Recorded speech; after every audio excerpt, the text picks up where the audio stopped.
En la intrincada tela de la historia, hay hilos que preferiríamos no tocar, verdades que nos incomodan hasta el tuétano.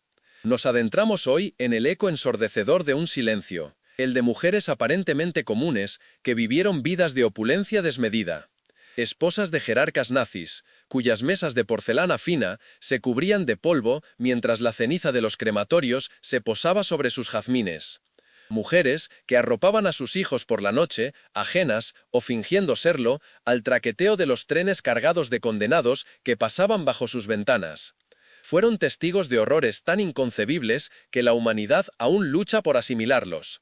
Sin embargo, cuando la oportunidad de alzar la voz, de testificar, de frenar la maquinaria de la muerte se presentó ante ellas, eligieron un camino que nos persigue hasta nuestros días, el del mutismo absoluto. En la sombra ominosa de los campos de concentración, en hogares erigidos sobre tierras arrebatadas y adornados con pertenencias despojadas a familias aniquiladas, estas mujeres cultivaron una ignorancia meticulosamente calculada. Sus ojos lo vieron todo, sus labios nada pronunciaron. Y en ese abismo de silencio, el mal encontró un fértil terreno para germinar y prosperar.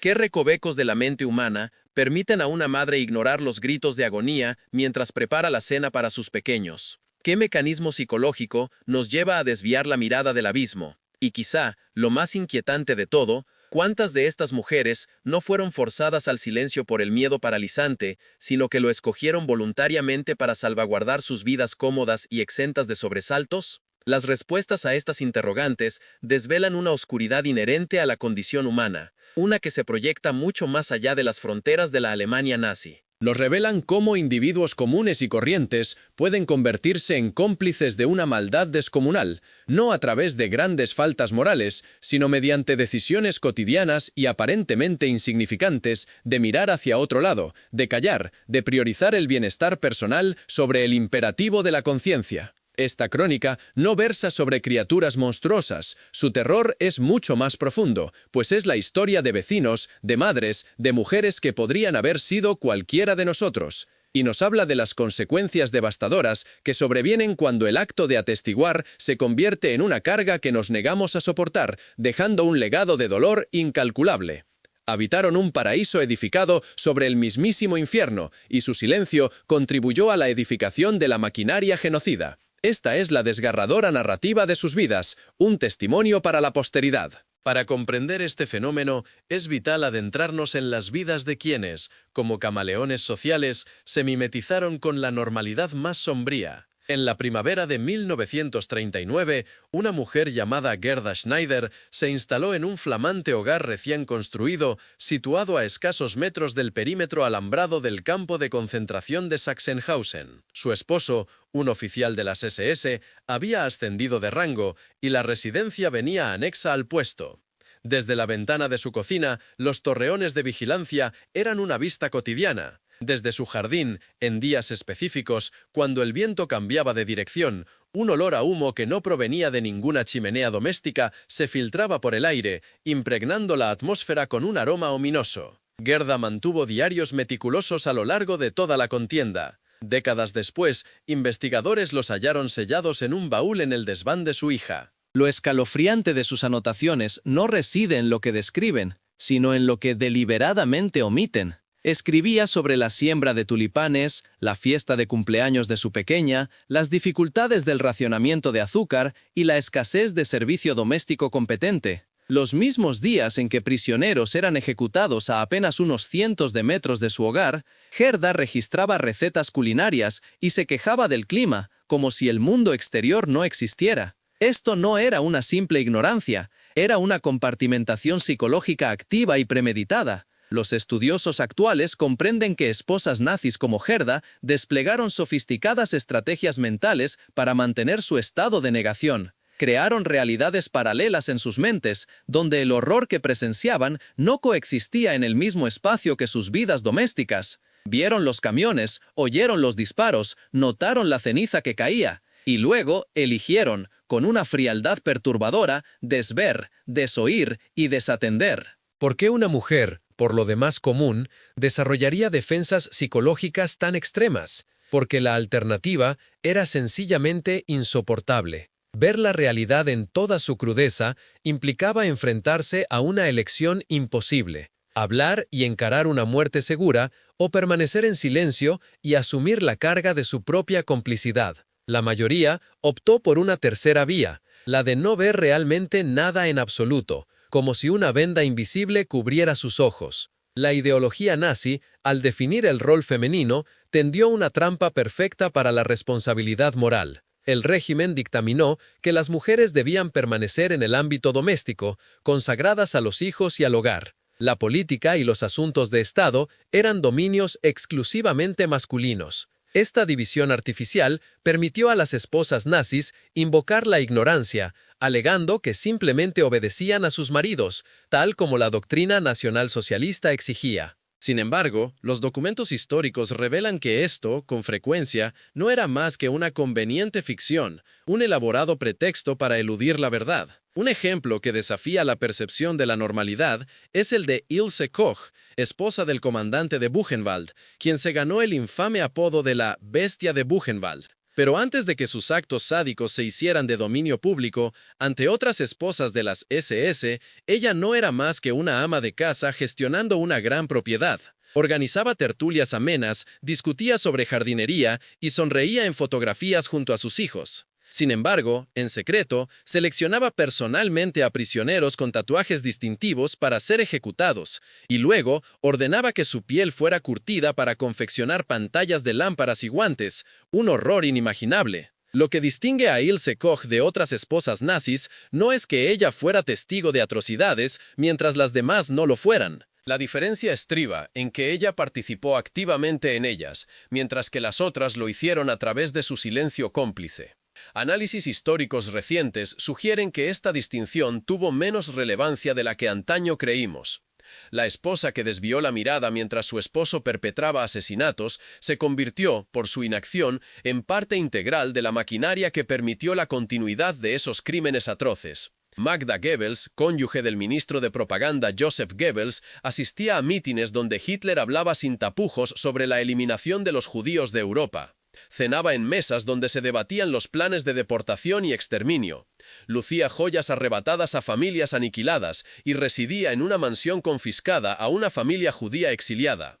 Cuando el Tercer Reich colapsó, optó por cegar la vida de sus propios 6 hijos antes que permitirles vivir en un mundo sin el nacionalsocialismo. A pesar de todo, durante la guerra, sostuvo públicamente que desconocía públicamente las atrocidades. Sus cartas, celosamente conservadas en los archivos, relatan una versión muy diferente. En correspondencia con su hermana, Magda aludía vagamente a decisiones difíciles y sacrificios necesarios para el bien mayor. Con orgullo, hacía referencia al trabajo de su marido, afirmando que la historia lo recordaría como un héroe que hizo lo necesario. Estas no eran las palabras de una ignorante, sino las de alguien que, consciente de la situación, eligió su bando con determinación. El fardo psicológico de ser testigo y a la vez mantener el silencio generó lo que los psiquiatras hoy identifican como una lesión moral. Varias esposas nazis padecieron crisis nerviosas durante la guerra, mientras que otras desarrollaron problemas de alcoholismo o episodios depresivos. Sus cuerpos y sus mentes se rebelaban contra aquello que sus bocas se negaban a pronunciar. Sin embargo, incluso en sesiones de terapia, incluso al hablar con médicos bajo juramento de confidencialidad, la mayoría persistió en su ficción pública de desconocimiento. ¿Habría tenido usted el valor de hablar si ello hubiera significado su propia muerte? ¿Si hubiera implicado que sus hijos le fueran arrebatados, marcados como traidores y muy probablemente asesinados? Esta es la pregunta que atormenta a los investigadores que estudian a estas mujeres, porque si bien su silencio fue un rotundo fracaso moral, también fue, en muchos casos, una calculada estrategia de supervivencia. El régimen nazi equiparaba el acto de denunciar con el suicidio, y así, la mayoría eligió la vida, la mayoría optó por el silencio. La mayoría decidió convertirse en testigos que solo daban testimonio ante sus propios espejos, un reflejo de su propia verdad. Hacia 1942, la solución final operaba a una escala industrial pavorosa. Diariamente, trenes abarrotados partían hacia los campos de exterminio. Miles de personas se desvanecían en el sistema para no regresar jamás. Y en todos los territorios ocupados, las esposas de los oficiales de las SS habitaban en hogares requisados, rodeadas de posesiones robadas, atendidas por trabajadores esclavizados, y mantenían la ficción de que todo transcurría con absoluta normalidad, como si el horror no existiera. Inge Birmez, esposa de un oficial de las SS destinado en Treblinka, afirmó más tarde haber creído que su esposo trabajaba en un campo de trabajo. Sin embargo, su diario, descubierto en 1987, contiene una inquietante entrada de agosto de 1942. El olor se ha vuelto insoportable. Le pregunté al respecto y él dice que es solo la gestión de residuos del campo. Pero a veces, a altas horas de la noche, lo oigo llorar mientras duerme. Pronuncia palabras en sus pesadillas que no puedo transcribir aquí. Le he pedido que solicite un traslado, pero se niega. Dice que este trabajo debe hacerse. Sus propias palabras son una ventana a la verdad. Inge, sin duda, sabía que algo terrible estaba ocurriendo. Sus propias palabras lo demuestran fehacientemente. Sin embargo, nunca habló en público, nunca contactó a las autoridades ni intentó documentar sus sospechas. En lugar de ello, practicó lo que los psicólogos denominan ceguera voluntaria, un estado en el que uno evita confirmar lo que ya sospecha, porque dicha confirmación generaría una ineludible obligación de actuar, un peso insoportable para la conciencia. Esta ceguera voluntaria se propagó como una epidemia entre las esposas nazis, les permitió mantener una distancia moral de los crímenes de sus maridos, mientras seguían disfrutando de los beneficios materiales que esos crímenes generaban. Vivieron en hogares robados a familias masacradas, vistieron ropas arrebatadas a los muertos y se alimentaron con provisiones confiscadas a poblaciones hambrientas. Y, en su fuero interno, se repetían que realmente no sabían de dónde provenía todo aquello, justificando su silencio. Los hijos de estas mujeres ofrecen el testimonio más inquietante sobre la disonancia cognitiva que reinaba en los hogares nazis. Múltiples relatos de hijos e hijas describen a madres afectuosas, dulces y amables en el seno del hogar, pero que ignoraban las señales evidentes de atrocidades que se desarrollaban justo más allá de sus jardines. Una hija de un administrador de Auschwitz rememoró cómo su madre la llevaba a jugar al jardín familiar mientras el humo de los crematorios se elevaba en el fondo. Cuando la niña preguntó por el olor, su madre le dijo que era de la quema de basura, y la llevó adentro para ofrecerle un chocolate con churros, desviando su atención del horror. ¿Cómo se enseña a un niño a no ver la verdad? ¿Cómo se modela la ceguera voluntaria para la próxima generación? Estas mujeres llevaron a cabo esta oscura pedagogía con su propio ejemplo. Mostraron a sus hijos que hay cosas que simplemente no se discuten, preguntas que no se formulan y verdades que son demasiado peligrosas para ser reconocidas. Y al hacerlo, crearon una generación que comprendió la complicidad mucho antes de asimilar la moralidad, sembrando una semilla amarga en sus almas. Aquellas pocas esposas que osaron hablar se enfrentaron a consecuencias inmediatas y brutales. En 1943, la esposa de un oficial de las SS en Polonia confió a un sacerdote, durante la confesión, que creía que su marido estaba implicado en asesinatos en masa. El sacerdote, aterrorizado él mismo, inicialmente le aconsejó rezar y mantener el silencio. Cuando ella insistió y manifestó su deseo de contactar a las autoridades, él le advirtió que tal acción resultaría en su ejecución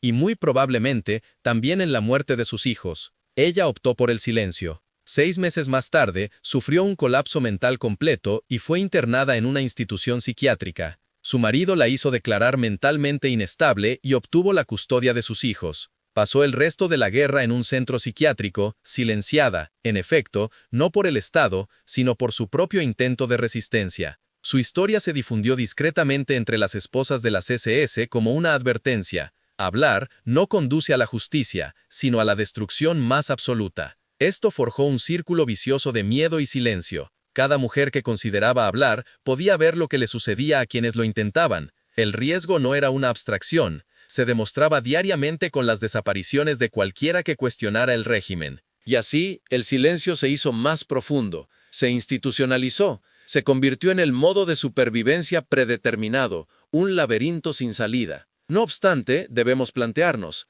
¿en qué momento la supervivencia se transforma en colaboración? ¿Cuándo elegir vivir se convierte en elegir posibilitar el asesinato? Estas son preguntas sin respuestas cómodas, pero son interrogantes que deben ser encaradas sin temor al examinar el papel de las esposas nazis en la maquinaria del genocidio. En los últimos años de la guerra, a medida que la derrota de Alemania se tornaba ineludible, algunas esposas comenzaron a reflexionar sobre lo que su silencio había propiciado. Documentos sugieren que un reducido número intentó distanciarse de los crímenes de sus maridos, documentando discretamente lo que sabían. Estas mujeres no eran heroínas en absoluto, simplemente intentaban construir una defensa para los juicios que sabían que se avecinaban, buscando una redención tardía. Erna Petry, esposa de un oficial de las SS, asesinó a 6 niños judíos con sus propias manos en 1943. En su juicio, alegó locura temporal causada por presenciar las atrocidades a su alrededor. Argumentó que vivir tan cerca de la muerte constante había destrozado su brújula moral. El tribunal rechazó esta defensa. Sin embargo, su testimonio reveló algo inquietante sobre el ambiente psicológico que habitaban las esposas nazis. Rodeadas de violencia normalizada, algunas no solo fueron testigos, sino que se convirtieron en activas participantes, cruzando una línea abominable. La mayoría de las esposas nazis nunca dañaron físicamente a nadie, pero su participación adoptó otras formas, más sutiles pero igualmente perniciosas. Se beneficiaron económicamente del expolio, mantuvieron las estructuras sociales que recompensaban la labor de sus maridos y criaron hijos a quienes se les enseñó que ciertas personas eran subhumanas y merecían su destino. Crucialmente, mantuvieron la fachada de una vida doméstica normal que permitía a los oficiales de las SS separar psicológicamente su trabajo de sus vidas familiares, una doble moral inquietante. Esta dicotomía era esencial para el funcionamiento del genocidio. Los oficiales de las SS no podrían haber mantenido la resistencia psicológica necesaria para el asesinato en masa si cada noche regresaban a familias que los confrontaban con el horror moral de sus acciones. Las esposas nazis proporcionaron una coartada moral, crearon hogares donde los oficiales de las SS podían simular ser padres y esposos comunes. No formularon preguntas incómodas, no ofrecieron desafíos morales. Fueron, en esencia, refugios psicológicos seguros donde los perpetradores podían recomponerse antes de volver a cometer más atrocidades, un pozo sin fondo de inhumanidad. La investigación sobre los testimonios de las esposas nazis en Nuremberg y juicios posteriores revela un patrón consistente. Casi de forma universal, alegaron ignorancia, insistiendo en que no tenían idea de lo que hacían sus maridos. Se retrataron a sí mismas como víctimas de un sistema que no podían controlar ni siquiera comprender. Sin embargo, al ser confrontadas con pruebas concretas, la defensa de la ignorancia se desmoronó en lo que los fiscales denominaron memoria selectiva, un velo conveniente. Emma Göring, esposa de Hermann Göring, testificó que no sabía nada sobre los campos de concentración o la solución final. Sin embargo, había asistido a funciones estatales donde estas políticas se discutían abiertamente. Había recibido regalos de joyas confiscadas a familias judías. Su marido la había incluido en conversaciones sobre la administración de los territorios ocupados. Su supuesta ignorancia no era creíble, era, sin lugar a dudas, estratégica, una máscara bien elaborada. La estrategia fracasó para las esposas de más alto rango, cuyos maridos fueron procesados. Pero para miles de esposas de las SS de menor rango, la afirmación de ignorancia proporcionó suficiente cobertura. Se reintegraron en la sociedad alemana de la posguerra, se volvieron a casar, criaron a sus familias y vivieron vidas longevas. Y durante décadas mantuvieron su silencio sobre lo que habían presenciado, llevando consigo un secreto sepulcral. Si usted ha permanecido cautivado por esta historia, si la complejidad moral le arrastra a una comprensión más profunda de cómo la gente común posibilita el mal extraordinario, entonces reconocerá por qué este capítulo de la historia es crucial. No se trata simplemente del pasado, se trata de los mecanismos de complicidad que laten en cada sociedad, como un pulso invisible. Le invitamos a unirse a aquellos que se niegan a permitir que el silencio triunfe en la lucha por la verdad histórica.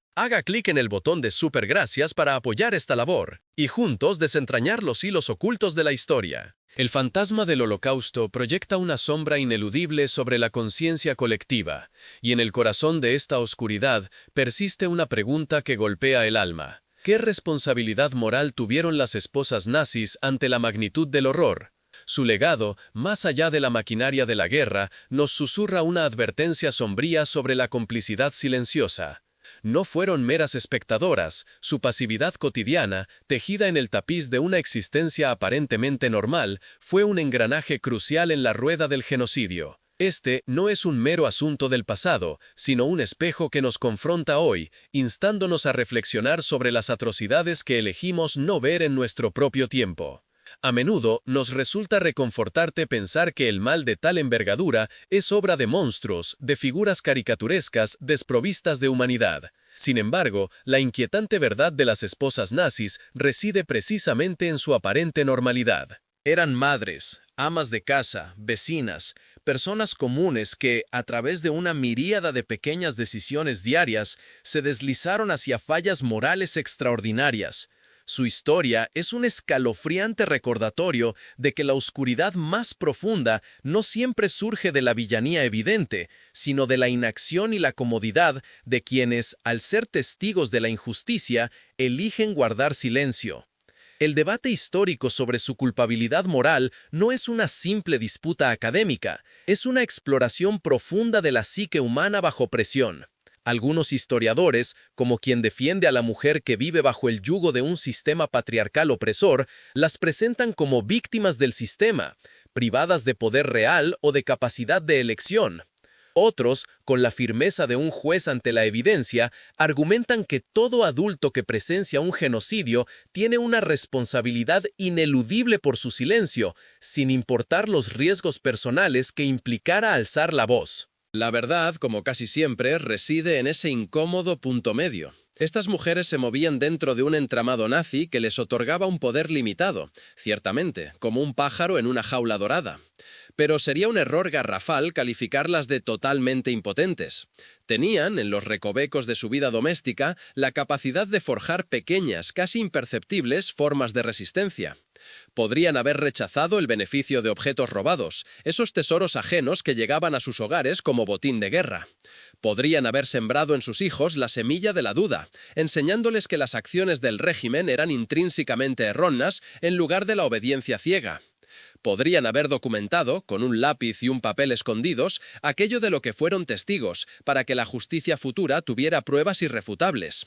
La mayoría, con una pasividad que hoy nos hiela la sangre, no eligió ninguna de estas sendas. Fue precisamente esta justificación, la de una supuesta protección maternal, la que se convirtió en una cortina de humo moral para muchas. La idea de salvaguardar la normalidad infantil en tiempos anormales, de mantener la rutina en un mundo que se precipitaba al abismo del caos, se erigió como un dogma. En sus propias mentes no eran cómplices, sino madres ejemplares, protectoras de un oasis de inocencia. ¿Pero puede la protección maternal florecer en un páramo de aislamiento moral? La psicóloga alemana Anna Hartmann, en el año 1947, se adentró en este laberinto psicológico. Entrevistó a unas 2 docenas de exesposas de miembros de las SS, quienes accedieron a compartir sus experiencias en estricta confidencialidad. Sus apuntes inéditos, desenterrados décadas después en 1998, contienen un pasaje escalofriante sobre una de estas mujeres,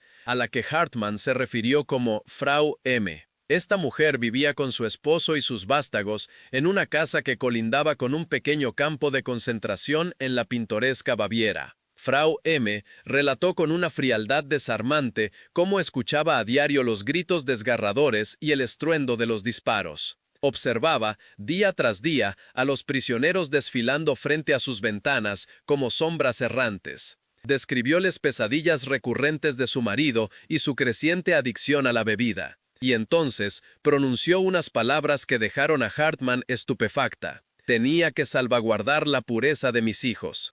Si hubiera reconocido la realidad de lo que sucedía, me habría visto obligada a explicárselo. ¿Cómo se le explican tales horrores a un niño? Era mejor que no supieran. Mejor preservar la niñez que merecían. En sus anotaciones, Hartmann plasmó una reflexión demoledora. Ella está sinceramente convencida de haber sido una buena madre al blindar a sus hijos de la verdad. no percibe que su silencio les inculcó la complicidad. Es incapaz de ver que preservar una inocencia artificial es en sí misma una forma de corrupción moral. Esta perspectiva, la de enmarcar el silencio como un escudo maternal, era una constante entre las esposas nazis, como un eco triste que resonaba en muchos hogares.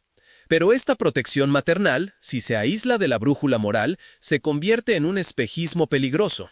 Cuando una madre resguarda a su hijo del conocimiento de la atrocidad, mientras se beneficia de las ganancias de esa misma atrocidad, no está cultivando la inocencia. Por el contrario, está impartiendo una lección perversa sobre lo que realmente importa y lo que no. Con sus actos, demuestra que la comodidad personal tiene más peso que la conciencia, que la lealtad familiar se antepone a la solidaridad humana y que es admisible mirar hacia otro lado ante el sufrimiento ajeno si reconocerlo perturbaría la propia tranquilidad. Estas lecciones, como una semilla amarga, germinaron a través de las generaciones.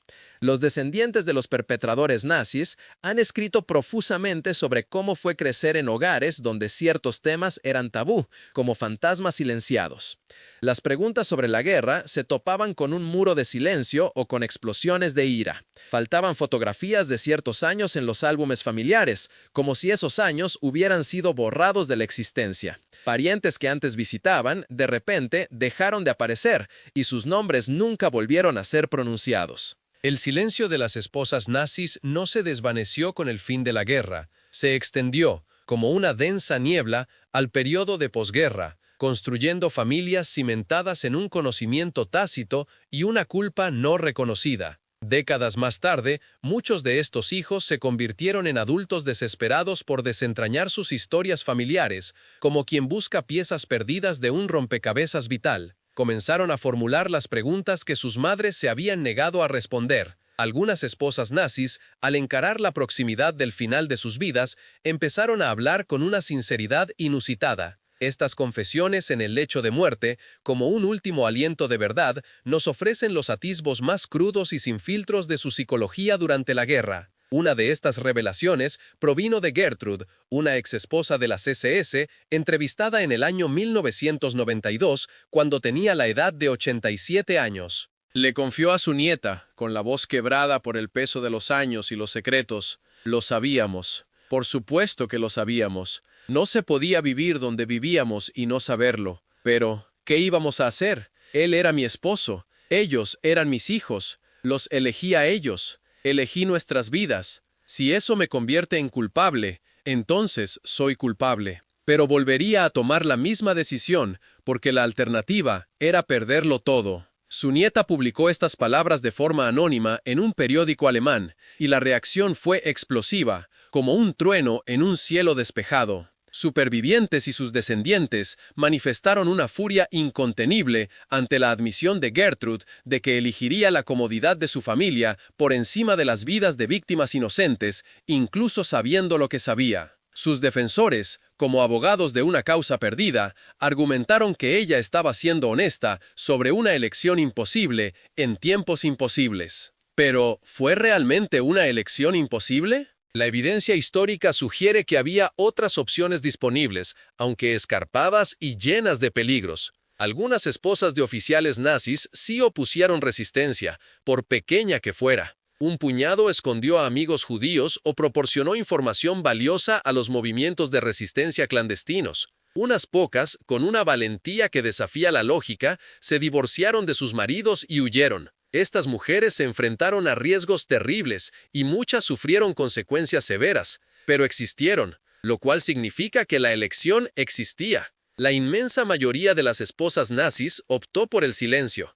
eligió la comodidad, eligió la complicidad, y al hacerlo, se convirtieron en parte integral del sistema que hizo posible el asesinato de millones de seres humanos, como una gota de agua que, sumada a millones, forma un torrente devastador. Cuando las fuerzas aliadas liberaron los campos de concentración en el año 1945, obligaron a los civiles alemanes, incluyendo a las esposas nazis, a presenciar la escalofriante evidencia de las atrocidades que habían afirmado ignorar. Las fotografías de estas marchas forzadas a través de los campos muestran a mujeres que se apartan, se cubren la boca, lloran, algunas se desmayaron, muchas vomitaron. Sus reacciones viscerales sugerían que, en efecto, habían mantenido un cierto nivel de negación psicológica. Cuando se vieron forzadas a confrontar directamente la evidencia, sus defensas internas se desmoronaron como un castillo de naipes. Pero este aparente shock debe ser analizado con lupa. ¿Estaban estas mujeres genuinamente sorprendidas por lo que vieron o simplemente eran incapaces de mantener su compartimentación psicológica cuando se les obligó a caminar físicamente por los campos? ¿Estaban horrorizadas por las atrocidades en sí mismas o por la prueba innegable que hacía imposible negar su complicidad? Un oficial aliado presente en la liberación de Bergen-Belsen registró en su diario un encuentro con un grupo de esposas de las SS que habían sido llevadas a presenciar el campo. Escribió: expresaron shock y horror. Sin embargo, cuando mencioné que el campo había estado operando durante años en su cercanía, guardaron silencio. No tuvieron respuesta para explicar cómo podían haber alegado ignorancia de algo tan enorme sucediendo tan cerca. Su shock parecía menos sobre las atrocidades en sí y más sobre ser atrapadas en su mentira de no saber. Esta distinción es de vital importancia, como la línea que separa la noche del día. El horror moral genuino engendra un ajuste de cuentas, conduce a la confesión, a los intentos de restitución, a una transformación moral permanente. Lo que la mayoría de las esposas nazis exhibieron no fue horror moral, sino vergüenza social. Fueron descubiertas. Su ficción cuidadosamente mantenida se había derrumbado. Y en lugar de confesar su complicidad consciente, se refugiaron en afirmaciones de engaño por parte del régimen, en argumentos de que ellas mismas eran víctimas, en la insistencia de que, sin duda, esto era peor de lo que nadie podría haber sabido. En las décadas posteriores a la guerra, a medida que se acumulaban los testimonios de los supervivientes y la investigación histórica profundizaba nuestra comprensión del Holocausto, la amnesia colectiva de las esposas nazis se volvió cada vez más insostenible. Sin embargo, muchas la mantuvieron hasta su último aliento. En entrevistas realizadas en los años 70 y 80, exesposas de las SS de avanzada edad continuaron insistiendo en que no habían sabido nada, no habían visto nada, no habían sospechado nada. Incluso cuando se les presentaron pruebas contradictorias de sus propias cartas y diarios contemporáneos, se negaron a reconocer su papel como testigos. Esta negación persistente revela algo profundo sobre la psicología humana, un abismo en nuestra capacidad de autoengaño. Somos capaces de construir y mantener narrativas falsas sobre nuestras propias acciones pasadas, incluso cuando nos enfrentamos a la evidencia directa de la verdad. Las esposas nazis que mantuvieron su inocencia hasta la vejez no solo mentían a los entrevistadores, muchas parecían creer genuinamente en sus propias memorias revisadas. Se habían contado a sí mismas la historia de su ignorancia tantas veces que se había convertido, para ellas, en su propia verdad. Pero la historia, a diferencia de la memoria selectiva, no se apoya en los recuerdos convenientes de los perpetradores y sus cómplices. La historia se basa en documentos fehacientes, en testimonios desgarradores de víctimas y testigos, en la evidencia física innegable. Y el registro histórico es claro como el agua. Las esposas nazis fueron testigos de atrocidades. Sabían de la existencia de los campos de concentración, comprendían el destino trágico de los judíos y otros grupos señalados, y eligieron el silencio, un silencio que resonó con el eco de la muerte. El ajuste de cuentas final con la complicidad de las esposas nazis no llegó en los tribunales, sino en el crisol de la cultura. A partir de la década de 1980, una nueva generación de académicos y escritores alemanes comenzó a examinar explícitamente el papel de las mujeres en el Estado nazi.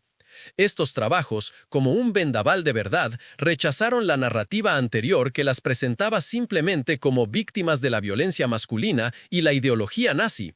En su lugar, documentaron la participación activa, el beneficio económico, la falla moral y el silencio persistente de mujeres que, con su inacción, posibilitaron el genocidio. Este ajuste de cuentas cultural continúa hasta nuestros días. A medida que la última generación con memoria viva de la Segunda Guerra Mundial se desvanece, nos quedan el registro histórico y las preguntas morales que plantea, como una herida abierta. Preguntas sobre la complicidad y la responsabilidad. Preguntas sobre la naturaleza del testimonio y la obligación ineludible que éste crea. Preguntas sobre lo que les debemos a las víctimas de la atrocidad más allá de nuestra propia supervivencia. Las esposas nazis que optaron por el silencio nos enseñan una lección escalofriante. El mal requiere más que simples perpetradores. Requiere testigos que se niegan a testificar. Requiere comunidades que se ponen de acuerdo para no ver. Requiere familias que eligen la lealtad a los individuos por encima de la lealtad a la humanidad. La maquinaria del genocidio se construye con tales silencios, ladrillo a ladrillo, hasta formar un muro impenetrable. Y así debemos preguntarnos, con la mano en el corazón, ¿qué estamos eligiendo no ver en nuestra propia realidad? ¿Qué atrocidades existen en nuestro tiempo que presenciamos pero nos negamos a reconocer? ¿Qué comodidad estamos poco dispuestos a sacrificar, incluso cuando ese sacrificio podría prevenir un sufrimiento inconmensurable? Estas no son meras preguntas históricas, son preguntas vitales para cada persona, en cada época, que tiene la capacidad de ser testigo y la opción de alzar la voz. Las esposas nazis que permanecieron en silencio creyeron proteger a sus familias, creían estar preservando la normalidad, creían que sus voces individuales no podían cambiar nada. Se equivocaron en todos los frentes.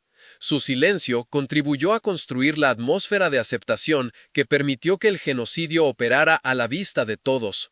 Su silencio enseñó a sus hijos que la valentía moral importaba menos que la seguridad personal. Su silencio, sumado al de millones de otros silencios, creó las condiciones propicias para la atrocidad como un caldo de cultivo para la maldad. Al final, estas mujeres no eran monstruos como los que habitan en los cuentos de terror. Eso es precisamente lo que hace que su historia sea tan perturbadora, tan difícil de digerir. Eran personas comunes que cometieron fallas morales extraordinarias a través de pequeñas elecciones diarias. Eligieron no hacer preguntas incómodas, no mirar demasiado de cerca, no mover el barco, no arriesgar su comodidad. Y a través de estas pequeñas elecciones, repetidas día tras día durante años, se convirtieron en cómplices del crimen más grande de la historia de la humanidad. Su historia es una advertencia perenne, como un faro que ilumina la oscuridad. Nos recuerda que el mal florece no principalmente por las acciones de villanos obvios, sino por la pasividad de la gente común que presencia el error y se mantiene en silencio. Nos recuerda que no existe tal cosa como un testimonio inocente. Ver la atrocidad y no decir nada es habilitarla. Saber de la injusticia y elegir la comodidad es participar en ella, aunque sea de forma tácita. Las esposas nazis que eligieron el silencio murieron con ese silencio en gran medida intacto. La mayoría nunca fue procesada. La mayoría vivió vidas cómodas después de la guerra. La mayoría se llevó sus secretos a la tumba como tesoros prohibidos. Pero la historia, esa juez implacable, no olvida lo que ellas intentaron negar. El registro histórico preserva su complicidad, incluso cuando sus propias palabras intentaron borrarla. Y así permanecen, congeladas en el tiempo, como testigos eternos de una verdad que se negaron a pronunciar en vida. Que el silencio ante el mal no es neutralidad, no es inocencia, no es protección. El silencio es una elección. Y es una elección que habilita los mismos horrores que afirmamos que nunca apoyaríamos. Una elección que nos ata a un pacto oscuro con la indiferencia. Parecían esposas comunes, como las de cualquier barrio. La historia demostró lo contrario. No porque fueran intrínsecamente malvadas, sino porque evidenciaron cómo la gente común, a través de decisiones ordinarias de mirar hacia otro lado, de permanecer cómodas, de proteger a los suyos, se convierte en cómplices extraordinarios de la atrocidad.